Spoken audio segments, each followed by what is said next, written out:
咁自己人生啊。喂，你好啊，多謝你問。喂，你好。係你好啊，你好，你好。係阿小燕姐姐。係分享熱情啊，分享真誠啊。你呢有故事想分享咧，定係想賣貨嘅咧？咁樣，我就想你同我分析下，睇下我個新抱同我仔咧，仲有冇可能拉埋？咁嘅，我仔咧，咁啊拉埋咗咩？嘈天巴閉啊！近排做咩啊？嗱，咁樣嘅，講開，我仔咧今年係28歲。咁其實我仔咧同我新抱結咗婚咧，已經4年幾噶啦。你慢慢講下。因為我等咗你好耐啊，我都等到急先。你講啊，結咗婚4年幾，然之後咧？咁嘅，因為佢哋咧原本咧就係大學嘅同學嚟嘅。咁一開始嘅感情咧都係好好嘅。咁收尾咧，我嘅新抱就生咗蘇蝦啦吓。咁之後有咗 BB 之後咧，佢哋就成日都為咗啲經濟啊、工作啊嗰啲問題，成日喺度嘈天巴閉。咁因為咧，我嘅新抱咧就係大城市噶啦，可以咁樣講，佢自己成日都咁樣話佢嘅。即係咁啊，成日都過慣咗嘅呢嗱。嬌生慣養，想乜有乜咁樣嘅咧，佢冇經濟壓力噶嘛，咁家庭條件又好，所以咧就成日都買埋晒啲唔等使嘅嘢喺屋企堆埋晒喺度。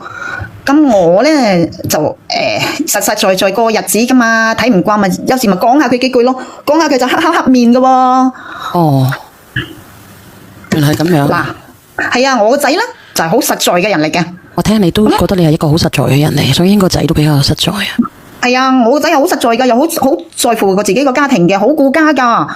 所以咧，佢就喺我哋屋企附近搵咗一份工，但係咧就唔係好高工資嗰種嘅。講你個仔係咪啊？係啊，依家講到我個仔噶啦。我個仔咧就因為我都好顧家噶嘛，咁我個仔跟住我肯定亦都好顧家噶啦。所以咧，我個仔咧就喺我屋企隔籬嗰度就搵咗份嘢做。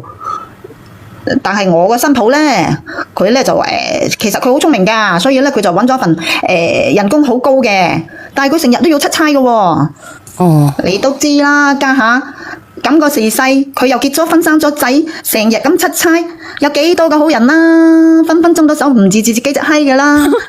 你邊處人嚟嘅？其實講真嘅。費事你講我哋家鄉又點啦。嗱，咁你講。我咪叫我個仔咯，我話你要睇住佢啊，有啲風吹草動啊，即刻就叫佢翻嚟，唔使做噶啦。我叫個仔話佢啊，嗱，收尾真係俾我仔查到佢喎，喺出邊啊，喺度人哋搞震噶喎。咁係咪真係有證有據先？係咪真係有證有據先？如果冇證冇據嘅話咧，生咁白做咧，咁就死噶咯喎，搞到人哋兩公婆嘈喧巴閉噶咯喎，姐姐。